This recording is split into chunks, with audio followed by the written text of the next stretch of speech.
Hello everyone, Seraphin here. Welcome back to Pokemon Soul Silver.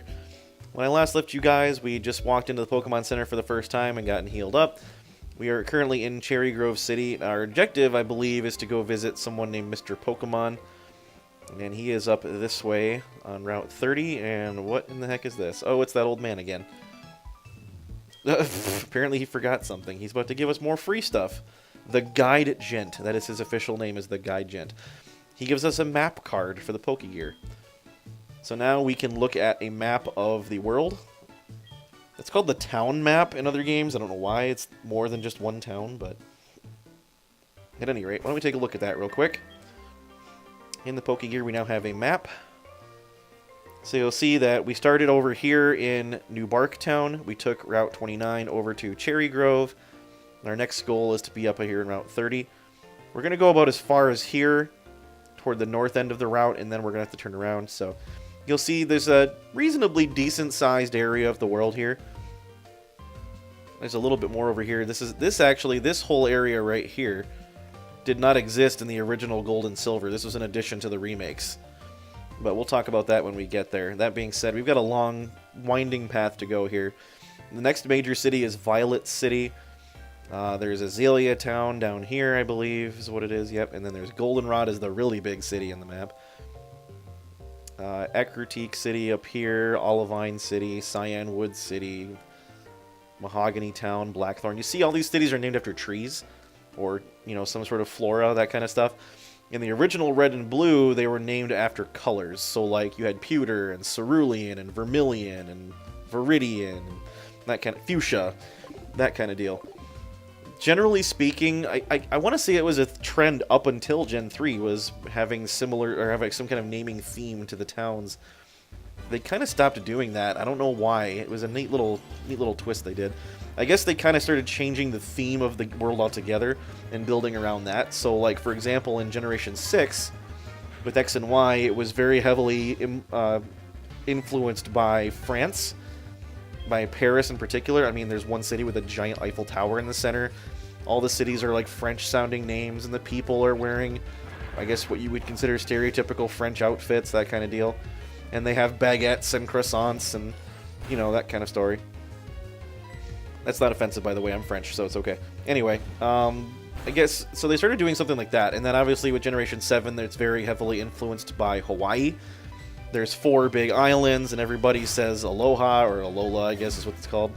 Very heavily Hawaiian influence. So I guess that's what they're starting to go toward with these games now, is instead of finding something that ties them together, they just go with an existing locale and base it off of that. That being said, so the original Red, Blue, and Yellow took place in a region called Kanto, and that actually is a real area of Japan. And I believe Johto actually is too. That's where we're currently playing through, is Johto. I don't know that any other areas like Hoenn or Sinnoh are based off of actual Japanese locales, but because this is a JRPG originally, because, well, I mean, it's Nintendo, so of course it is. But at any rate, I don't know how they decided to do that. It's a little bit strange going from Gen 2 to Gen 3. There's a lot of new things after you move on from Generation 2 to Generation 3, and I think a lot of that has to do with the fact that it was a completely different console. A lot more power behind it. The original Red, Blue, Yellow, Gold, and Silver were all on the original Game Boy, or the Game Boy Color. And then moving on to Generation 3 with Ruby and Sapphire was on the Game Boy Advance. And that was actually the only ones on the Game Boy Advance was Generation 3. So Ruby, Sapphire, Emerald, and then remakes of Red and Blue, which were Fire Red and Leaf Green. And then Generation 4 moved to the DS with Diamond, Pearl, and Platinum. And then these ones, which are remakes of Gold and Silver. And then we stayed on the DS for Generation 5 with Black and White and Black and White 2. I know, really creative. Generation 6 went to the 3DS with X and Y, and we're still there now with Generation 7. I believe the next generation, Generation 8, that's due to come out, I believe this year, actually. Don't quote me on that, but I think that's the plan from Nintendo, is coming out with a new generation this year, and that's supposedly going to be on the Switch, because that's the latest and greatest Nintendo thing. And I gotta be honest, I love the Switch a lot. I thought it was gonna be a kind of a gimmick when I first saw it, first heard about it, saw that kind of, all the press release and everything. I'm like, no one's gonna buy this. It's gonna be the Wii all over again, and Honestly, my expectations were completely blown out of the water. I own a Switch myself. I love it. I don't play it nearly as often as I otherwise would because I don't own that many games for it. I just don't have the time. But if they put out Generation 8 on the Switch, I'll definitely be picking that up for sure. Finding wild Kakunas, really? That's interesting. Killing this thing might take a little longer than I'm willing to put in, and it's not going to be worth that many experience points, so we're just going to run away. I don't feel like dealing with it right now, if I'm being totally honest. Plus, you guys don't want to sit here and watch me kill a Kakuna for 10 minutes.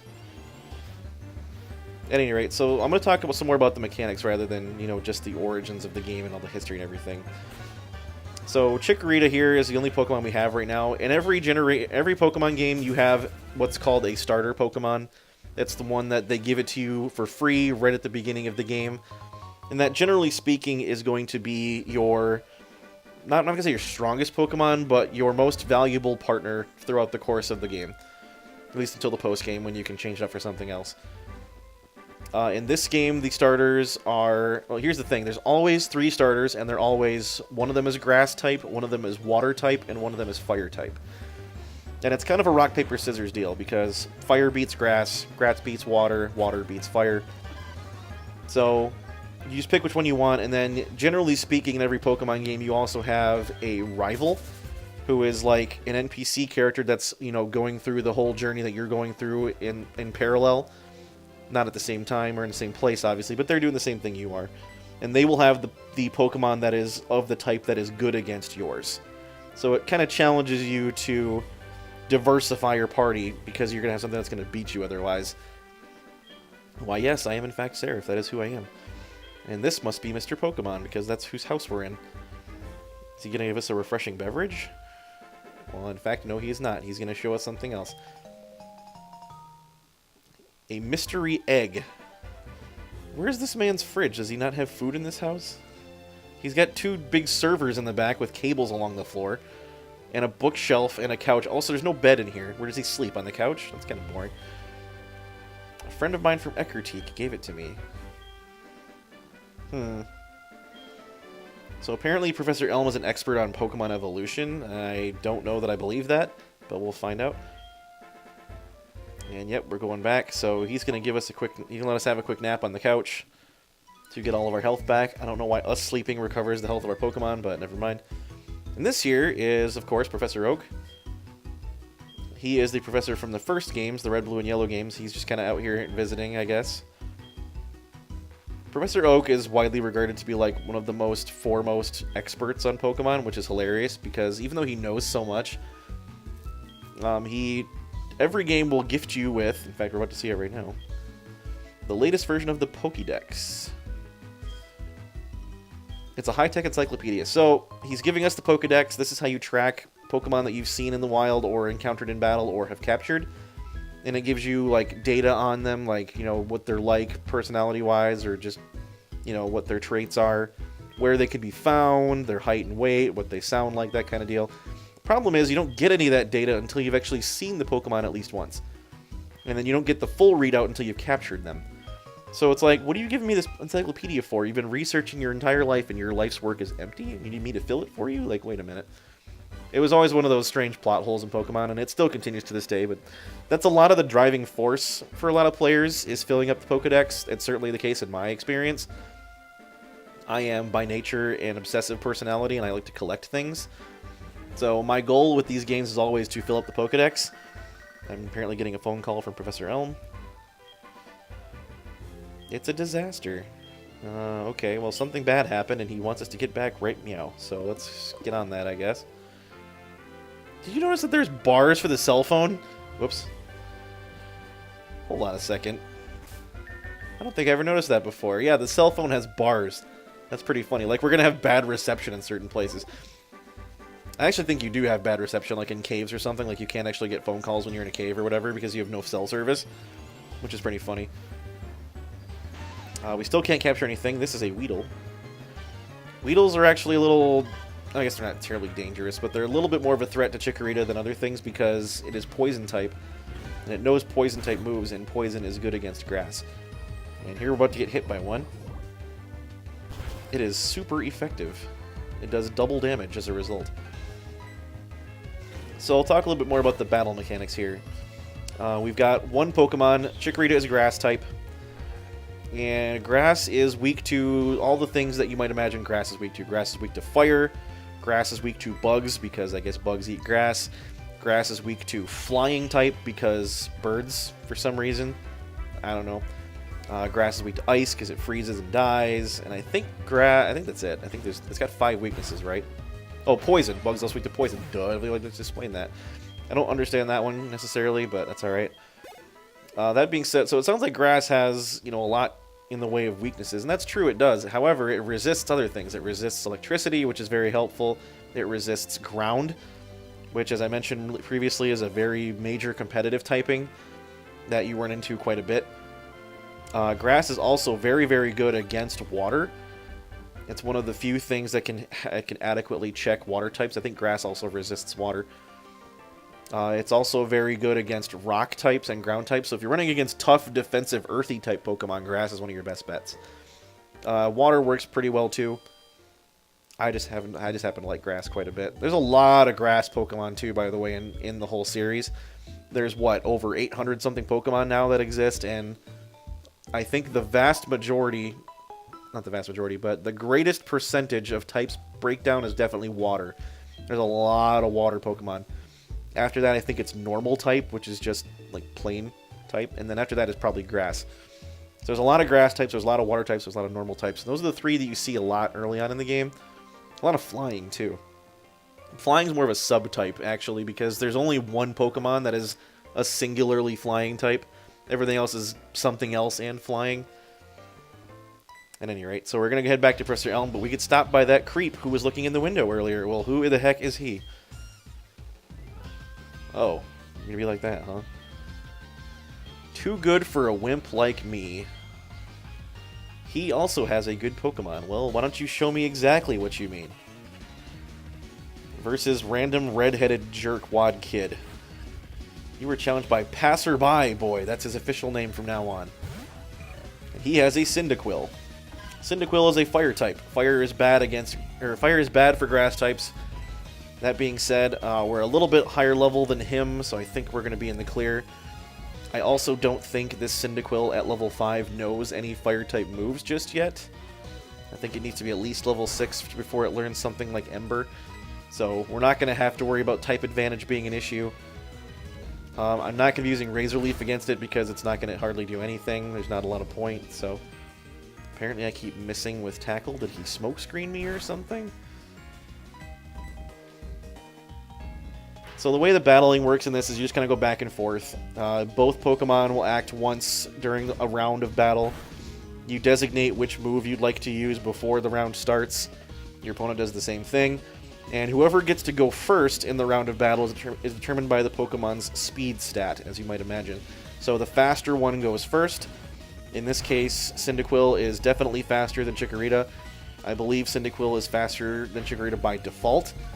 Every Pokemon has like base values that they come with. They vary slightly in overall numbers, but there's a certain level you can expect from a given species of Pokemon just from their base stats. So Cyndaquil at a base level is generally faster than Chikorita, and also because our Chikorita has a nature that reduces its speed even further. We're going to have an issue where Chikorita is going to be going last in battle a lot, probably.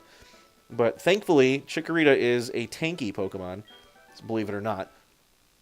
So going last is not always a bad thing that will allow it to... It won't take a lot of damage as a result, and it can dish out just as well.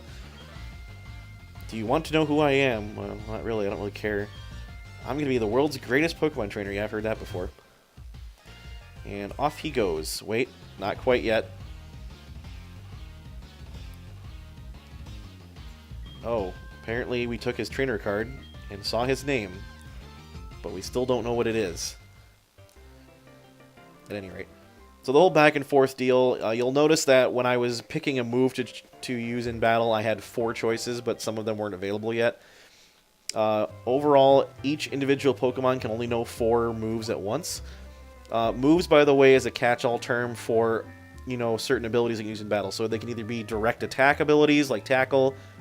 They could be supporting abilities that increase or decrease stats. They can be moves that inflict status conditions like poison or sleep, paralysis, that kind of a deal. Some of them are a combination of multiple different things, some of the more advanced ones. For the most part, though, moves generally are just straight up damaging moves. Every move has a type associated with it. So you'll saw that tackle is a normal type move. It's not particularly effective against anything, but there's very few things that resist it also. Whoever did it will come back to the site. Who says that? Do they teach that at the police academy? Oh, and here we got Lyra, of course. There was a red-haired boy looking in the building. Yeah, how did you miss that? Some detective work. Yes, I battled him. Did you happen to get his name? Well, apparently I did. Okay, anyway, so here we get to name the red-headed boy. I was just gonna call him Passerby, but then I realized that wouldn't fit, so I'm actually gonna name him something that I've been naming my rival for a very long time. There's a reason for it. I won't get into it now, but that's what his name's gonna be. Yep, apparently that was his name. According to me. And you have nothing else to go on. I could have just lied and been like, his name was Jeff. The fact that you get to name your rival is a little interesting. I guess it adds some dimension of investment. Like emotional investment, personal investment into the game by getting to name your chief rival, but you don't get to name Lyra, and she's around the whole frickin' game, so who knows. At any rate, so apparently what happened is the redheaded kid broke into the lab and stole one of the Pokemon. One of the 3 starters. Obviously, he stole Cyndaquil because we saw him use it.